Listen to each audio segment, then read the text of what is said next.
In the early decades of the 20th century, the Australian interior remained a place where the ambitions of industrial society thinned out and then stopped altogether. Beyond the coastal cities and railheads, the outback was still governed less by clocks and contracts than by distance, weather, and endurance. Cattle drives stitched together remote stations and markets, moving living capital across landscapes that resisted permanent settlement.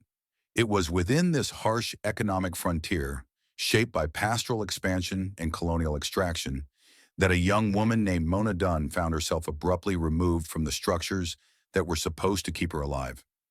Her survival was not the result of heroism as the modern world likes to imagine it, but of adaptation under conditions that stripped away every social assumption she had inherited.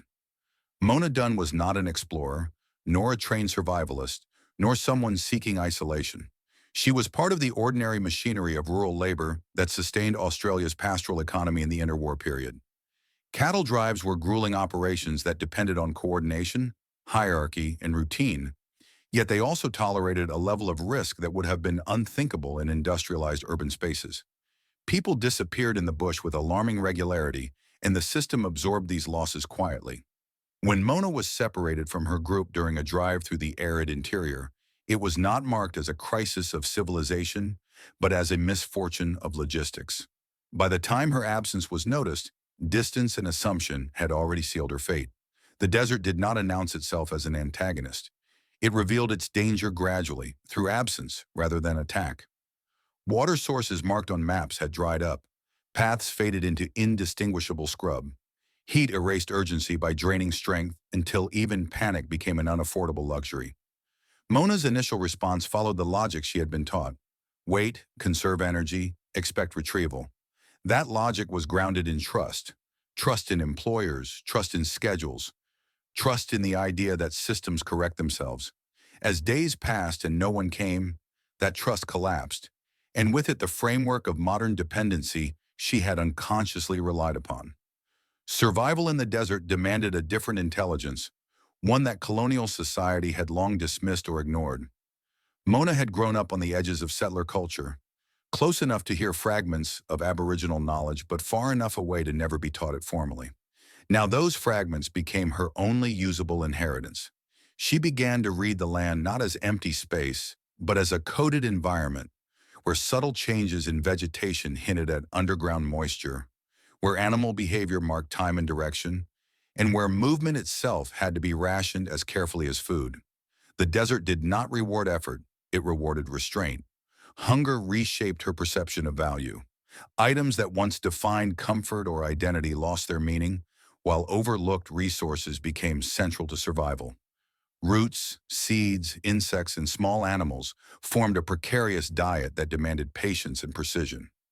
Fire, when she could manage it, was not a source of warmth, but of transformation, turning inedible matter into sustenance and signaling continuity with practices thousands of years older than the cattle industry that had abandoned her. Each meal was less a victory than a temporary postponement of failure. Time itself became distorted.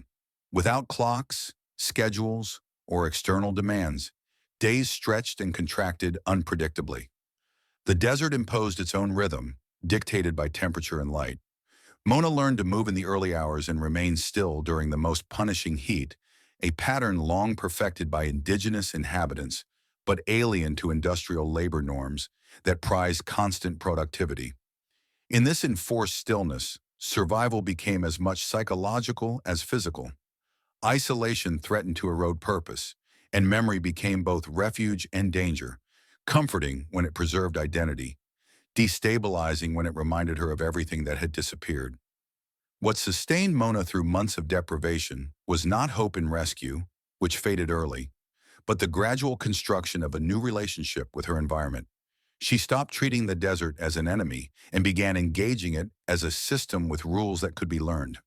This shift marked the quiet climax of her ordeal. Survival ceased to be reactive and became intentional. Each decision, where to walk, what to eat, when to rest, was no longer framed by desperation, but by accumulated knowledge. In this transformation lay the unsettling truth that the land she had been taught to fear was also capable of sustaining life if approached without arrogance.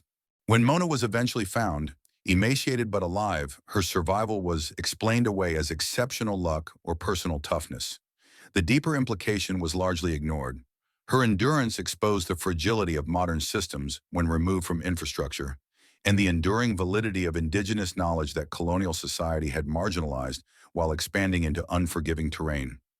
Her story did not fit comfortably into national myths of progress or masculine conquest, and so it remained confined to local records, quietly acknowledged and quickly forgotten. Mona Dunn returned to a society eager to reabsorb her without reflection. The cattle industry continued its drives, the desert continued to claim lives, and the lessons embedded in her survival remained unexamined. Yet her 9 months alone stand as a stark counterpoint to the industrial narrative of mastery over nature. They reveal survival not as domination, but as humility, not as triumph, but as adjustment.